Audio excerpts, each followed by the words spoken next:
Hey, what's up, guys? All right, so I'm gonna do some more symbols today. We're gonna do islands. We're gonna do earthquakes. Okay. So basically, the reason why I'm teaching everybody these symbols, all right, because you gotta have the symbols to understand the true meaning of the book. Yet at the same time, when you start to study these symbols out, the book changes. All right, it's gonna actually change from its position as just a regular formal book to become real colorful. So as you're laying down all of these symbols and you're studying all this out, it's going to change to you. This is something else I want you to see. The book becomes so colorful that it's amazing. Okay, you need to try to get to this point if you're willing to study the Bible. Now, if you're in politics, that's fine. I don't really care. All right, but if you really want to study the Bible and you're really cool about checking out what the glory of God is, what God really is, you better start searching out your symbols, okay? It's just that simple. You want to start to experience the revelations of Jesus Christ, the revelations of the Holy Spirit. You want all that stuff in your life, man? The really neat stuff of what the Creator is, who created you in this whole thing.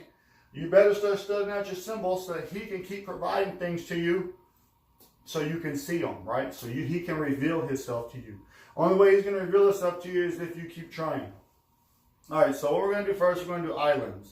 So I'm gonna go here. I got I got Jeremiah and Isaiah, but it's probably real small. You can't see it because my light's terrible.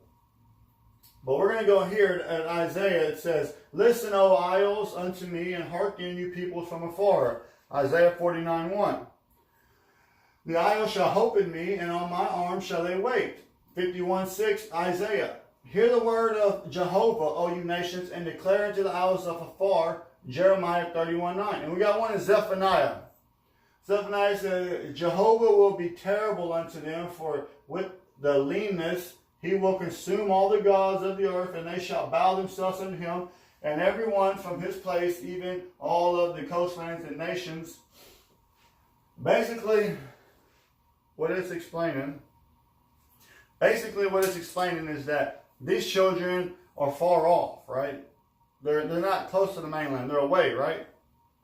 They're claiming the islands as being symbolic of the children that haven't really got it yet. So hear my voice, oh, you coastlands far off, or we call isles, the same thing. All these translations are changed up. Every bit of it is changed up. So you just gotta be able to work your translations real good. Basically, just study it a lot, and it all makes sense. So what he's saying is, basically, y'all coastlands, y'all people from afar, listen to my voice. Come back. Come listen to me. Basically, it's symbolic of them being away, right? Because they're not connected to the mainland. They're afar off. So it's symbolic of that. That's coastlands, and that's where you see it through Zephaniah, Jeremiah, Isaiah, all through the books, right? So that way we'll understand that. Revelations, okay? You have it in all of them. You got to understand that. All right, let's do earthquake. All right, here's earthquake. I got one right here where the city is being split. This is kind of the country. I got some right here where a city's being split into two or whatever, right? Let's see what this one looks like. This earthquake is just basically detrimental to this area, right?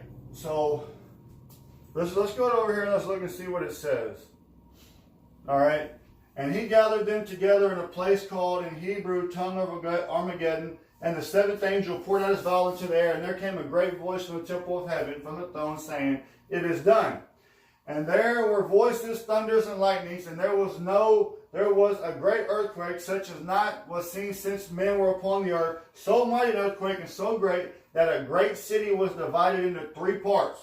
And the cities of the nations fell. And the great Babylon became a remembrance before God, and to give unto her the cup of the fine fierceness of wrath." See what it says? The earthquake was so great, the great city was divided in three parts, and the cities' nations fell, and great Babylon became a remembrance before God, to give unto her the cup of the wine of the fierceness of his wrath. So, what it said is the earthquake was not actually an earthquake. It was judgment on the land, right? It clearly states that it's judgment on the land, right? So you can see here a city being smashed and brought down. Let's see what we got here. We just got like a big earthquake cutting through the city, right? So basically it's not an earthquake, it's his judgment raining down. We understand that some earthquakes are now symbolic of the judgment of God. Many other things too that he uses as that. You got to understand all these key parts, right? We want you to understand this, because if you're truly wanting the revelations from God, really and truthfully, these are things you have to study out. Really and truthfully, me sitting here and telling you all the symbols isn't really how it's supposed to go, right? You're supposed to actually want them and try to get them, and then you get the revelations. Me giving you all of the facts all the time really isn't the way it's supposed to be. You're actually supposed to be dynamic towards the Word and go fight to get the revelations of Jesus Christ. Yet, I just give you all of the tricks, right? I give you all of the tricks, so that way it ain't that hard. But really and truly, you're supposed to be working them out. Now look what it says at the end of Revelations. And every island fled away, and all the mountains were not found.